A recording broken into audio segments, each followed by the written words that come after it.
My son David and his wife Alina packed their bags for a luxury cruise vacation, asking me to look after my grandson, an 8-year-old boy named Noah. Noah hadn't spoken a single word since the day he was born. The instant the heavy front door clicked shut behind them, the boy went completely still. He turned, met my gaze directly with a seriousness beyond his years, and spoke in a flawless, clear voice. "Grandpa, please, you can't drink that." Ice flooded my veins, freezing me in place. Everything I thought I knew about my quiet life came crashing down in a single heartbeat. I had once been a warrior, serving my country overseas. Now, at 68, I realized I was heading back into battle. Only this time, the fight wasn't for territory, it was for the survival of my family. I need to know I'm not alone in this fight. Drop a comment below telling me where you're watching from, your city, your country, because in the next few minutes, you'll understand why I'm sharing this story with this channel and the world, no matter where you are. After 2 tours in Vietnam and burying my beloved wife Mary 4 years back, I thought I knew what fear felt like. I was wrong.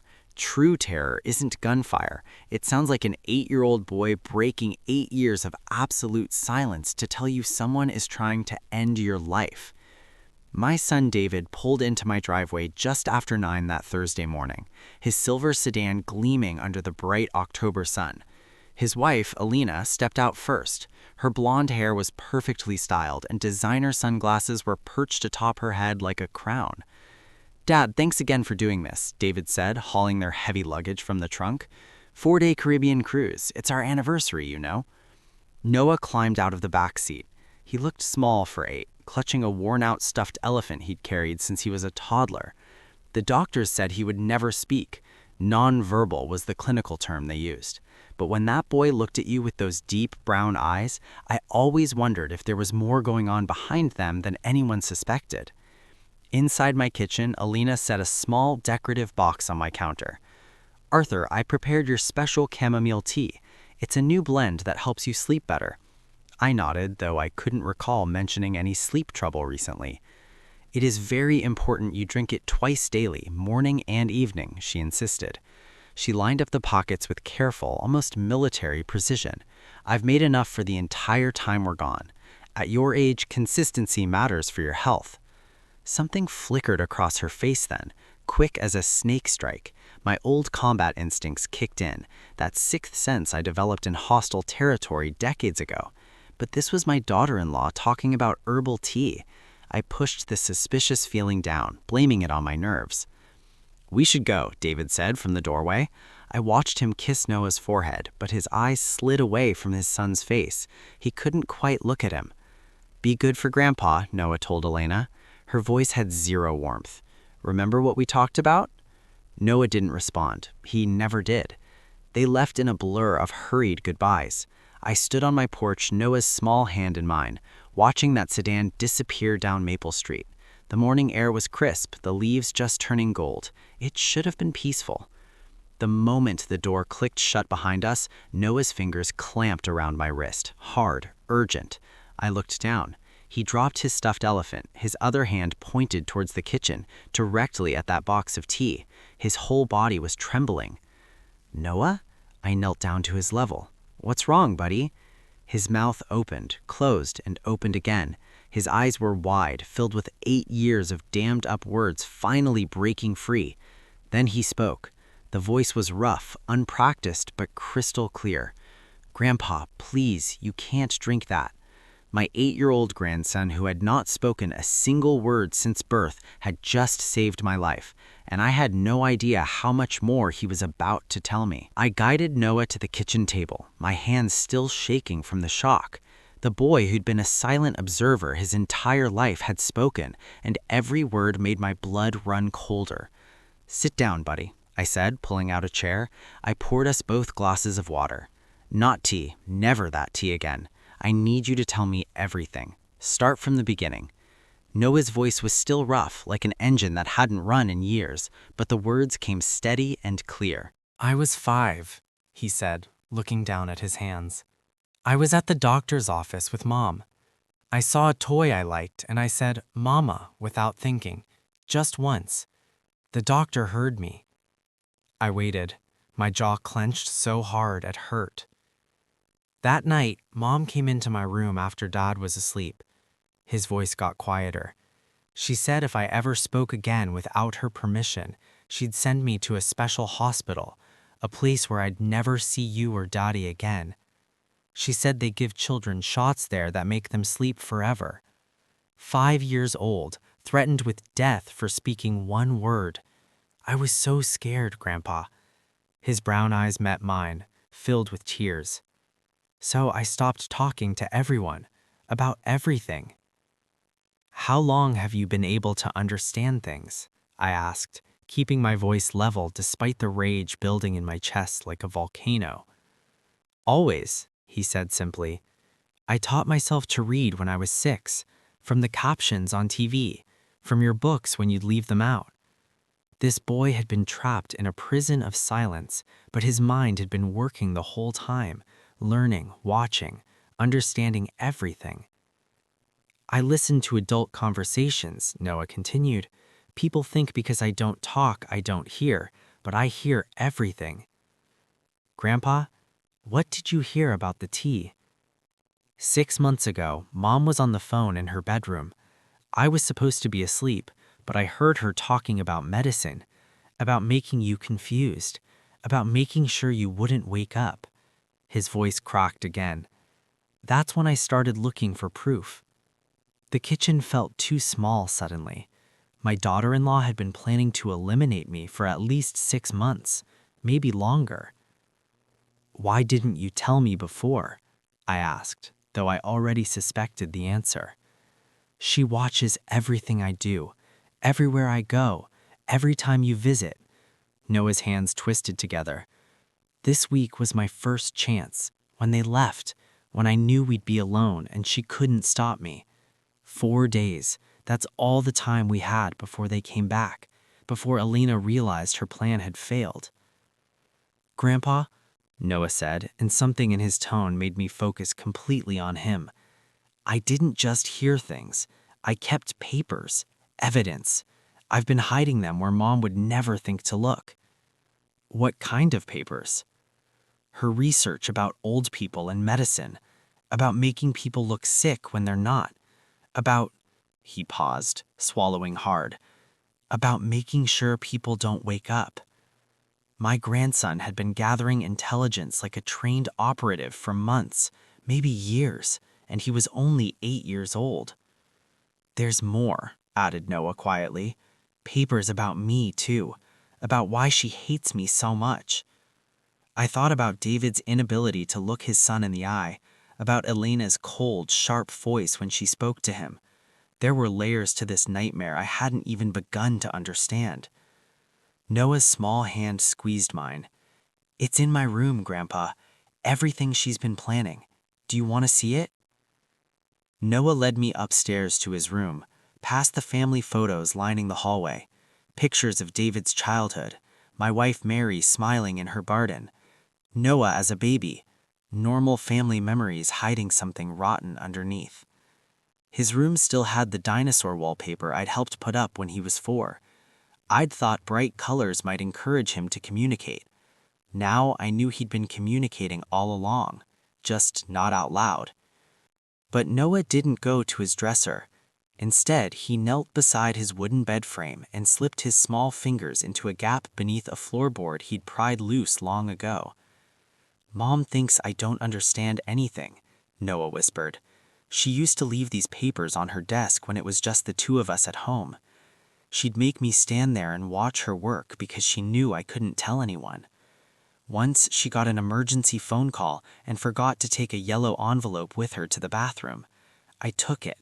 I knew if I took everything she'd notice, so I only took the most important pages and hid them here. He pulled out a thin stack of papers folded small to fit the gap. Mom tore the house apart looking for them, Noah said, fear and pride mixing in his eyes. She even yelled at David for losing her documents, but she never suspected me. She called me a broken decoration in this house. My hands weren't steady as I unfolded those papers. The first document was a printout from a medical website. Signs of elder abuse and neglect. Yellow highlighter marked specific sections. Progressive memory loss, increased confusion and disorientation, changes in sleep patterns. Every symptom I'd been experiencing for the past 2 years. The second document made my stomach turn. Medication interactions in elderly patients. The margins were covered in Elena's handwriting, calculations, dosages, notes about spacing administration to avoid detection. But the third document made everything real. AH timeline in Elena's precise script. My initials, my life reduced to a clinical experiment. March 2024. First dose administered, 1 milligram lorazepam. Subject tired, attributes to normal aging. June 2024. Increased to 2 milligrams plus diphenhydramine. Memory lapses noted. September 2024. Added zolpidem. Desired confusion patterns achieved. I read that last line twice. Desired confusion patterns. She'd been tracking my decline like a science project, adjusting dosages until she got the results she wanted. Then I reached the final entry. October 10th, 2024, just 4 days ago. Prepared concentrated doses for cruise week. Calculated amounts should ensure permanent resolution within 48 to 72 hours of administration. My hand shook uncontrollably. Permanent resolution. That's how she described ending my life, like closing a business deal. Grandpa, Noah said quietly, there's one more thing, about why she hates me so much. He reached back into the floorboard hiding place and pulled out another paper from the very bottom. DNA paternity test results. David Bennett, 0% probability of paternity. The room tilted. I read it again. 0%? I found it 2 years ago, Noah whispered, tears starting down his cheeks. I'm not really your grandson, not by blood. That's why, Mom. I dropped the papers and pulled that boy into my arms so tight he gasped. Stop. My voice came out rougher than I intended. You listen to me, soldier. Blood doesn't make family. Love makes family. Honor makes family. I held him at arm's length so he could see my face, see that I meant every word. You are my grandson. That will never change. Ever. Noah buried his face in my shoulder and cried. 8 years of fear and silence finally breaking. I held him, this brave kid who'd been protecting both of us the only way he knew how. When he finally quieted, we sat together on his small bed. The papers lay on the floor, scattered like shrapnel, evidence of a 2-year plan to destroy me. Elena had been thorough, methodical. She thought of everything, except she didn't know Noah could read, didn't know he'd been watching, learning, stealing evidence from under her nose, didn't know her victim had survived worse than her in the jungles of Southeast Asia. I held that boy close while fury burned through me. Elena thought she'd planned everything perfectly. She had no idea we were about to turn her own evidence against her. Downstairs in my kitchen, I spread those documents across the table like battle maps. Noah watched, waiting for orders. This is war, I said. 3 phases. Medical proof, document everything, trap her confession. Noah nodded, sitting straighter, ready to fight. At 3:15, I called Dr. James Miller. We'd been friends for 15 years. James, I need emergency blood work today. Trust me. How soon can you get here? 30 minutes. By 4 o'clock, a nurse was drawing blood. James stood in the doorway, concerned but not pushing for details yet. Results by tomorrow morning, he promised. Back home by 5 o'clock, Noah was studying those documents like battle plans. Your mother is going to call tonight, I told him. She always checks in on day 2, right? He nodded. I need her to think her plan is working. I need to convince her I'm confused, declining. We spent the next hour rehearsing. I practiced slurring words, repeating myself, forgetting things. Noah corrected me when I wasn't convincing enough. Sometimes appearing weak is the strongest position. Let the enemy think they've won, then hit them from behind. The phone rang at exactly 8 o'clock, predictable. Elena, I answered, letting my voice sound tired and frail. Oh, hello, dear. Arthur, how are you feeling? How's Noah? I let silence stretch too long. Noah? Oh, yes, good boy. So quiet. Have you been eating properly? I think so, I said, adding a tremble to my voice. Though I can't remember if I gave the boy lunch today. Did I? Genuine confusion crept in. And this morning, I couldn't find my wallet. Across the table, Noah gave me a thumbs up. Oh my, Elena said. I heard the satisfaction she couldn't quite hide. That does sound concerning. I've been so tired too. Keep thinking I see Mary around the house. I let my words blur. She was in the garden yesterday. Or was that? What day is today?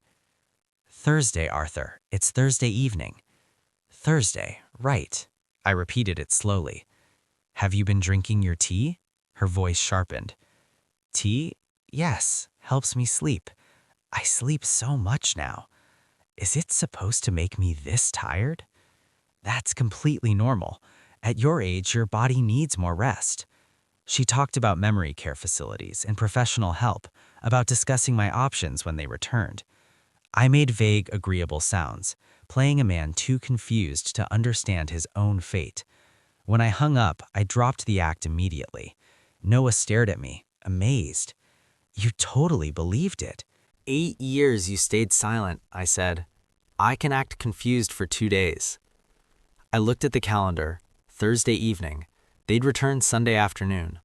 48 hours to finalize our trap. I'd run operations with tighter timelines in Vietnam, but back then I'd been fighting for coordinates and objectives I barely understood. This time I was fighting for family. Friday morning at 9, Dr. Miller called with results that confirmed everything Noah had told me. Arthur, your blood work came back. Lorazepam, diphenhydramine, zolpidem, all unprescribed. The levels were dangerously high. Another week at those concentrations and you would have suffered irreversible cognitive damage or death. I closed my eyes. Hearing it from a doctor made it real in a way those progress notes hadn't. I know who did it, James. I need 24 hours to handle this my way. Arthur, you need to call the police right now. By Monday morning, you'll be testifying in court, I promise. But I need 1 more day. Silence. Then James sighed. 24 hours, not a minute more. At 11, I called Robert Vance, my lawyer for 15 years. Robert, if I record someone without them knowing in Ohio, is it admissible in court? A pause. Yes, Ohio is a one-party consent state. As long as you're part of the conversation, it's completely legal. Why? I'll need you Sunday evening around 6. By 2 o'clock that afternoon, Noah and I were at the electronics store on High Street. I bought a digital voice recorder, small enough to hide but sensitive enough to catch every word. Professional grade. We tested it in the parking lot. Noah stood 15 feet away and spoke normally. When I played it back, every syllable came through crystal clear. That evening at my kitchen table, I laid out the plan step by step. The recorder would go behind the war history books on my living room shelf.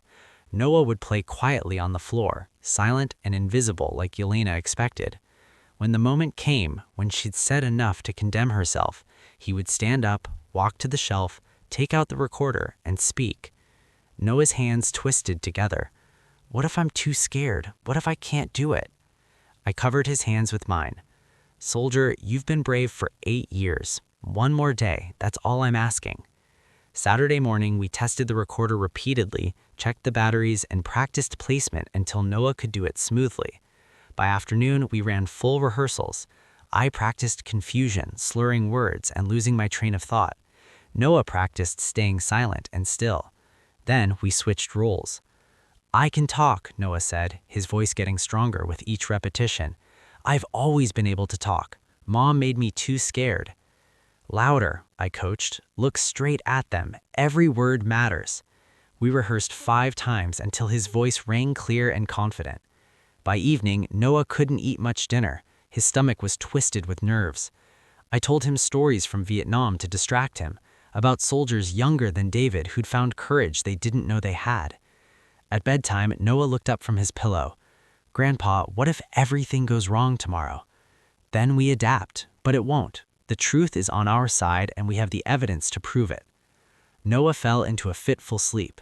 I didn't sleep at all. I sat in my chair looking at Mary's photograph on the mantle, thinking about family and betrayal. Tomorrow, David and Yelena would walk into an ambush. They just didn't know it yet. The clock struck 2 on Sunday afternoon when David's silver sedan rolled into the driveway. That familiar sound triggered something in me I hadn't felt since 1968, the hyper-focused calm before an ambush. Noah and I exchanged one quick glance across the living room. His brown eyes were steady, ready. We'd rehearsed this moment for 2 days straight. I positioned myself in my armchair, slumped shoulders, hair uncombed, shirt buttoned wrong, one side hanging lower than the other. I'd even skipped shaving that morning. The mirror showed me exactly what Yelena wanted to see, a man falling apart. Noah sat on the floor near my feet, action figures arranged around him. He gave me the smallest nod, then went perfectly still and silent, back to the role he'd played for 8 years. The front door opened. "Arthur, we're home!" Yelena's voice rang through the house, bright and false. She appeared in the living room doorway, tanned from 4 days in the Caribbean sun. Her eyes swept over me, taking in my disheveled appearance. For a split second, a flash of irritation crossed her face, as if she was surprised to find me still sitting upright in my chair instead of being rushed to the hospital. Then she arranged her face into a mask of concern. "Oh, Arthur, you poor thing, you look exhausted. Have you been taking care of yourself?" I let my gaze wander like I was having trouble focusing. "Yelena, you're back? How long were you gone?" "4 days, Arthur, just 4 days." I repeated it slowly. 4 days, right. I let confusion cloud my face. I've been so tired, can't remember if Noah ate breakfast this morning, or was that yesterday? David came in behind her, carrying their luggage. When he saw me, all the color drained from his face. "Dad," he said, his voice strained. "Are you okay?" Yelena shot him a warning look, sharp, quick, then turned back to me with that sugar-sweet voice. "He's just tired, David. At his age, these things happen naturally." She settled onto my couch like she owned it, getting comfortable, confident. "Arthur, have you been taking your tea, the special blend I prepared?" I nodded vaguely. "Tea? Yes, the tea helps.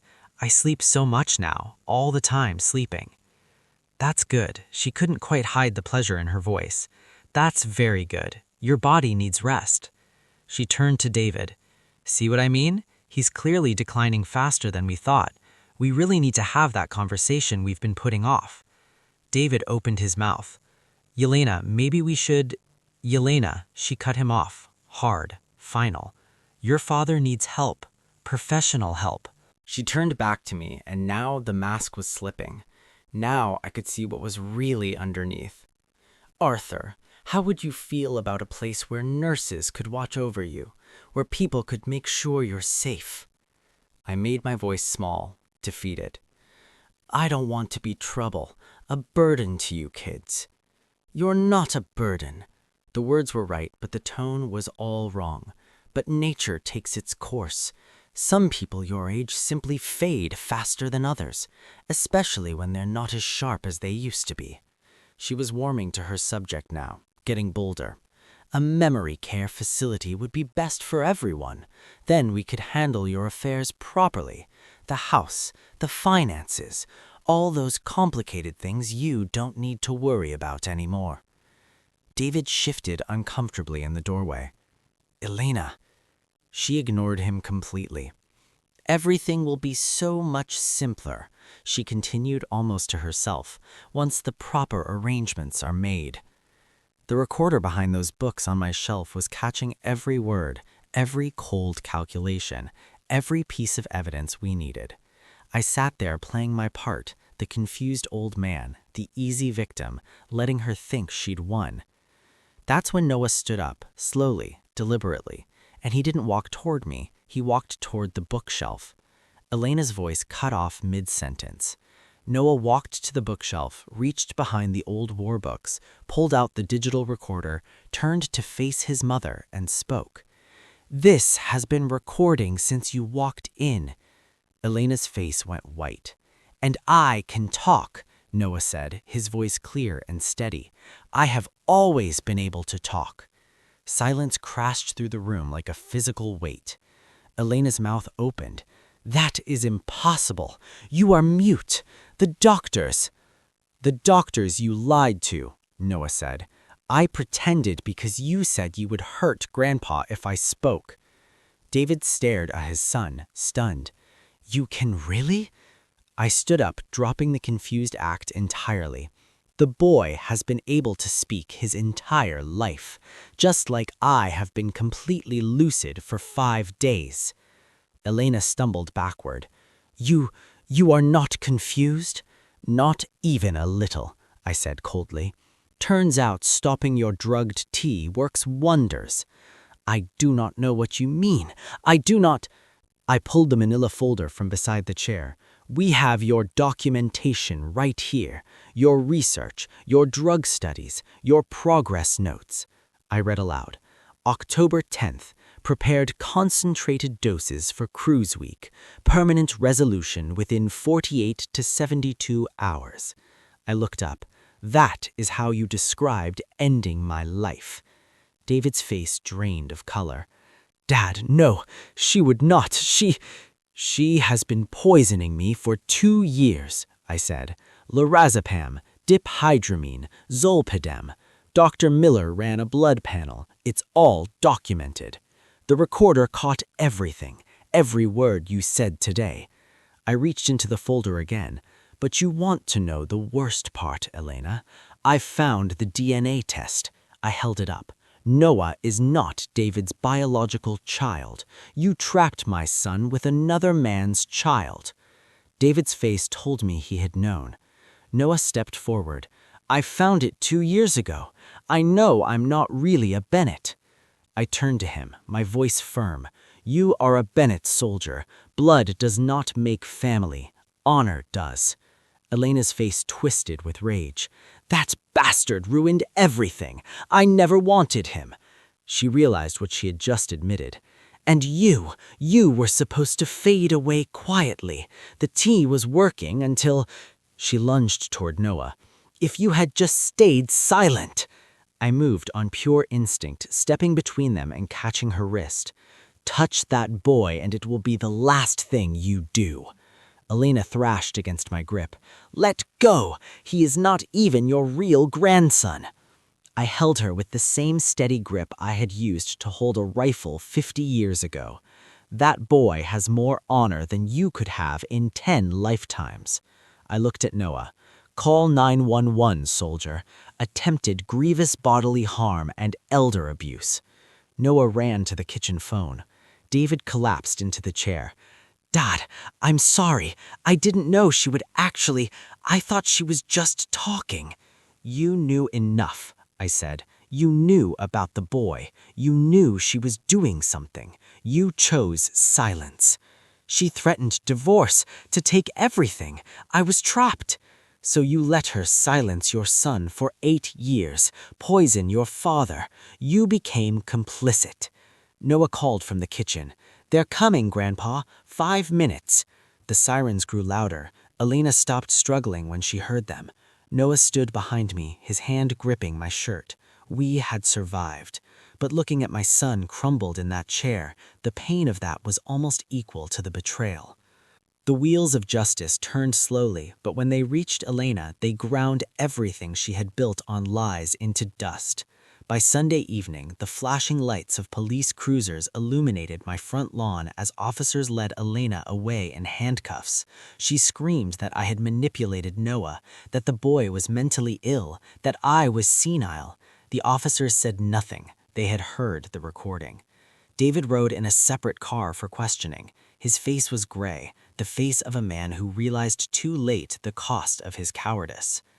The detectives interviewed Noah and I separately over the next 3 days. Noah answered every question in his clear, steady voice. He explained the threats at age 5, the 8 years of forced silence, the evidence he had gathered. Dr. Sarah Jenkins evaluated Noah at the prosecutor's request. Her report confirmed exceptionally high intelligence. The forced silence was documented psychological abuse. Most importantly, she certified him as a credible witness. Dr. James Miller testified about the blood work. The levels of drugs in my system were dangerously high. Another week, he said, and I likely would have suffered irreversible damage or death. Robert Vance presented the evidence, the recorded confession, the progress notes in Elena's handwriting, the DNA test showing motive, and the tea packets from my cabinet. Lab analysis confirmed the packets contained the same drugs found in my blood. Elena's defense tried to claim I had planted evidence, that Noah had been coached, that the recording was doctored, but they could not explain the progress notes in her handwriting. They could not explain the drugs in the tea she had personally prepared. They could not explain her voice on the recording, cold and calculating. The trial lasted 3 weeks. The evidence was overwhelming. The judge sentenced Elena to 15 years in prison for attempted grievous bodily harm, elder abuse, and child endangerment. David received 5 years of probation. He had cooperated fully and expressed genuine remorse. The judge made clear that his silence had enabled 8 years of abuse. The custody hearing was brief. David appeared voluntarily. I relinquish all parental rights, he told the judge. Noah deserves better. My father has been more of a father than I ever was.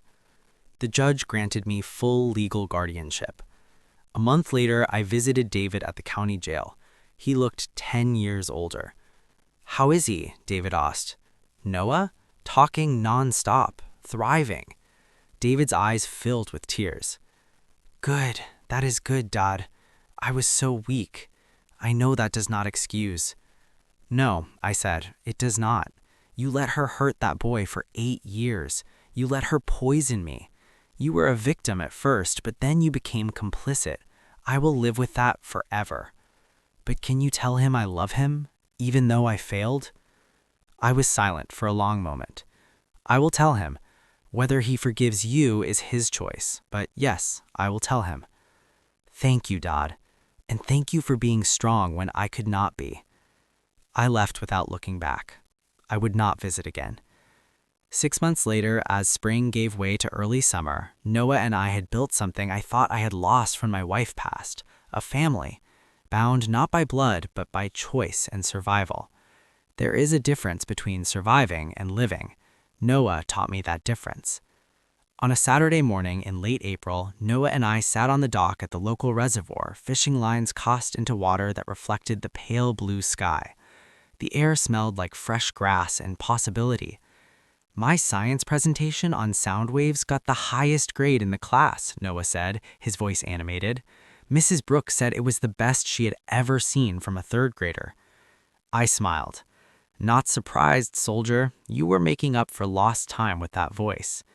Dr. Jenkins says I am progressing really well. She thinks I might be ready to skip ahead to 4th grade next year. Your grandmother would have been so proud, I said quietly. Bennetts have always been sharp. We sat in comfortable silence for a while, watching the lines, listening to the spring birds. Grandpa, Noah's voice was softer now. Do you ever think about my biological father?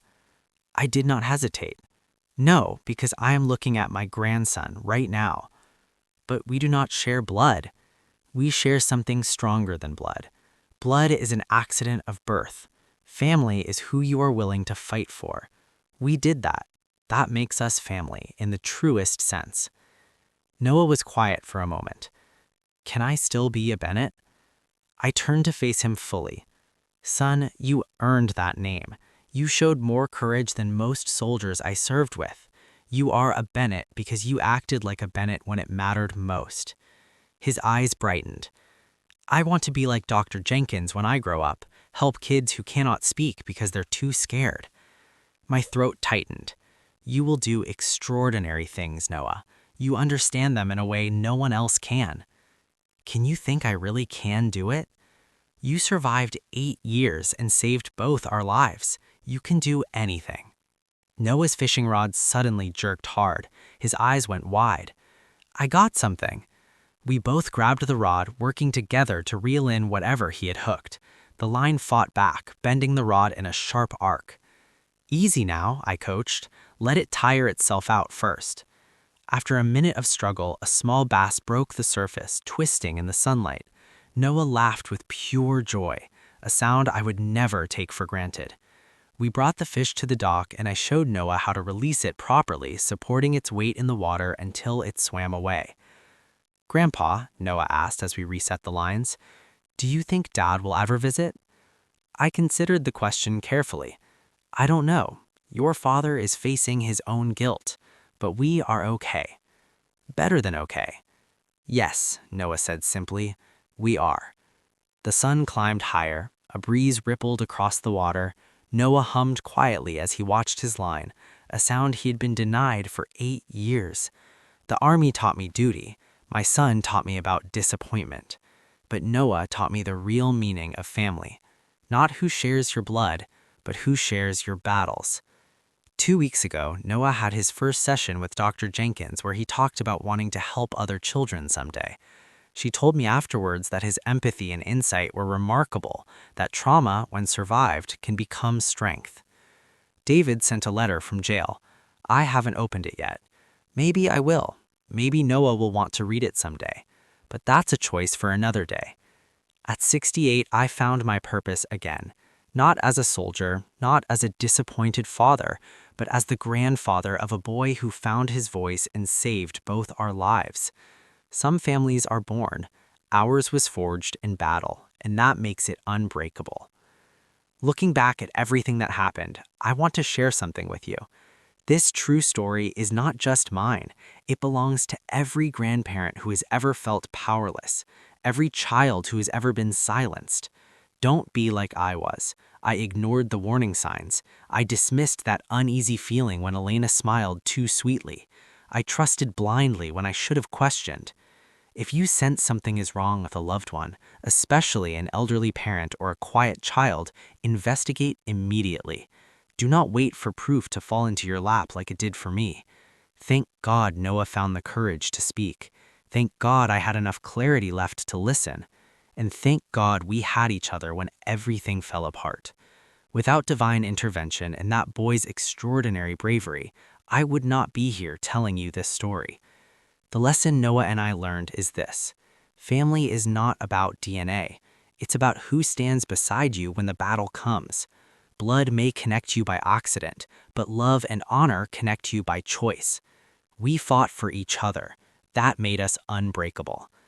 If you are raising a grandchild, protecting an aging parent, or simply trying to hold your family together, know this: you are not alone. These stories matter. These true stories save lives. Noah and I are proof that courage and truth can defeat even the darkest deception. So I ask you, have you ever suspected something was wrong but stayed silent? What would you have done in my situation? Please comment below and share your thoughts.